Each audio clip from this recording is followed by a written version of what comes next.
ये जो इसका नाम लिया आप, इमरान प्रताप, ये मुखिया का चुनाव नहीं जीत सकता। ये वो हमको बोलेगा है 5 पार्लियामेंट के इलेक्शन अल्लाह के करम से हम जीते हैं और बीजेपी को हो रहा है हमेशा। 2 विधानसभा के इलेक्शन, जुम्मा 8 दिन हुए आकर आपको, और आप हमको बोल रहे हैं, राजनीति हमको बता रहे हैं।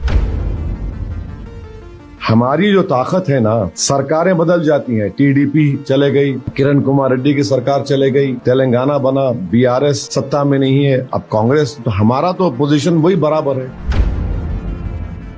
अरे अखिलेश यादव, तुम तो आईने में चेहरा देखो। 2013 का मुजफ्फरनगर का दंगा, पार्टीशन के बाद 50,000 लोग अपने घरों से बेघर हो गए, 50 से ज्यादा मुस्लिम महिलाओं का रेप हुआ। नेहा दीक्षित आपकी कलीग, रिपोर्ट्स पढ़ी है उसके, आंख से आंसू निकल आते आज भी। एमनेस्टी इंटरनेशनल की रिपोर्ट, 100 से ज्यादा मुसलमानों का कत्लेआम हुआ। तुमने क्या किया? तुमने उनको कुछ दिया, एक्सग्रेशिया दिया? तुमने किया? मैं उन कैंपों में जाकर रिलीफ का काम किया। और ये क्या करते थे महाशय जो आज हमको उंगली उठा रहे हैं, ये सैफई में मुंबई से फिल्म स्टारों को बुलाकर नाच गाना देखते थे उनका।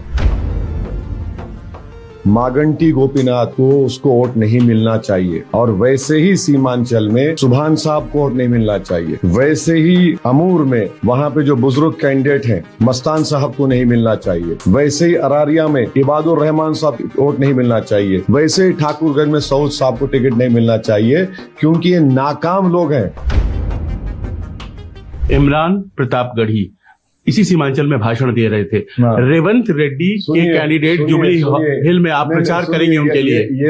ये जो इसका नाम लिया आप, इमरान प्रतापगढ़ी, ये मुखिया का चुनाव नहीं जीत सकता। ये वो बोलता है हैदराबाद से क्यों आए, तू कहां से आया भाई? मैं चांद से आया हूं। अखिलेश यादव आते हैं, किसको लाते हैं? अपने पार्टी के लोगों को, और बोलते हैं ओवैसी कम्युनल है। अरे अखिलेश यादव, तुम तो आईने में चेहरा देखो। 2013 का मुजफ्फरनगर का दंगा, पार्टीशन के बाद 50,000 लोग अपने घरों से बेघर हो गए, 50 से ज्यादा मुस्लिम महिलाओं का रेप हुआ।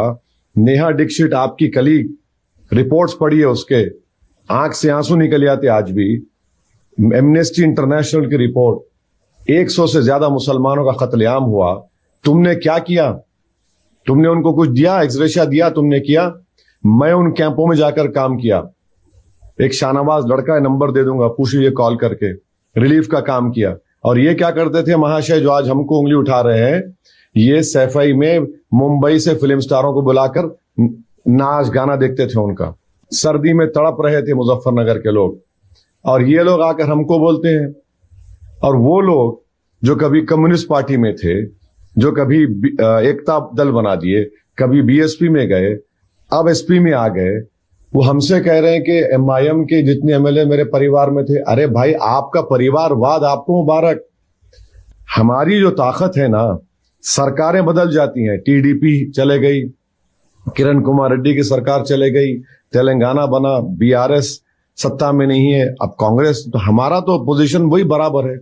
ये काम से डरते हैं लोग। अब रहा सवाल जुबली हिल्स का, मैं आपसे कह रहा हूं, मागंटी गोपीनाथ को उसको वोट नहीं मिलना चाहिए, और वैसे ही सीमांचल में सुभान साहब को वोट नहीं मिलना चाहिए, वैसे ही अमूर में वहां पे जो बुजुर्ग कैंडिडेट हैं मस्तान साहब को नहीं मिलना चाहिए, वैसे ही अरारिया में इबादुर रहमान साहब को वोट नहीं मिलना चाहिए, वैसे ही ठाकुरगंज में सऊद साहब को टिकट नहीं मिलना चाहिए, क्योंकि ये नाकाम लोग हैं। 10 साल का बीआरएस का एमएलए मुख्यमंत्री रहकर कुछ काम नहीं कराया। नाम से जुबली से लगता है बड़ा स्लम्स है। फिर आप चले गए सऊद साहब ठाकुरगंज। मैं चैलेंज करके सभा में बोल रहा हूं कि आप किसी सभा में खड़े होकर, जिस जगह सभा हो रही, 10 लोगों का नाम बगैर कागज देखे बोलो। 10 लोगों का नाम नहीं बोल सकते। सुभान साहब बैसा के 27 साल के एमएलए, आज भी वहां पर बसें खड़े होती हैं पंजाब दिल्ली के, मुसलमान हिंदू के फेस्टिवल में बंधुआ मजदूरी करते हैं, पैसे एडवांस देते, चलो दिवाली के बाद चलो, ईद के बाद चलो। सुप्रीम कोर्ट का जजमेंट है बचपन बचाओ आंदोलन, बैसी में कहा कि मासूम बच्चों के ऑर्गन्स निकाल के बेचे जाते। मस्तान साहब 30 साल के एमएलए, आपने कुछ काम नहीं किया। अख्तरुल-ईमान 1 साल में 800 करोड़ के काम किया। इबादुर रहमान साहब चल नहीं सकते, अल्लाह उनको सेहत दे, 10 साल में कुछ नहीं किया। इसीलिए हम बोल रहे हैं वो बाई इलेक्शन है, ये सरकार बनाने का इलेक्शन है। ना उस बाई इलेक्शन में ना सरकार गिरेगी ना बनेगी। हमारे वहां 2 कॉर्पोरेटर है, हमने कहा वो कैंडिडेट को सपोर्ट करो, इसलिए कि डेवलपमेंट हो जाए। 28 में जब चुनाव होंगे, जब अलग पोजीशन होगा। आपने बताया कि वहां क्यों सपोर्ट किया जा रहा है, तो अब ये अब देखिए, जो मुखिया का इलेक्शन नहीं जीत सकता वो हमको बोलेगा है। 5 पार्लियामेंट का इलेक्शन अल्लाह के करम से हम जीते हैं और बीजेपी को हो रहा है हमेशा। 2 विधानसभा का इलेक्शन, जुम्मा 8 दिन हुए आकर आपको, और आप हमको बोल रहे हैं, राजनीति हमको बता रहे हैं। अच्छा, किसका फायदा हो रहा है? यादव को सपोर्ट करो, तुमको तकलीफ है क्या? ये यहां बिहार में हमारे 5 एमएलए हैं, बाई इलेक्शन हम जीते 6 एमएलए, यहां पे नहीं लड़ेंगे तो क्या करेंगे?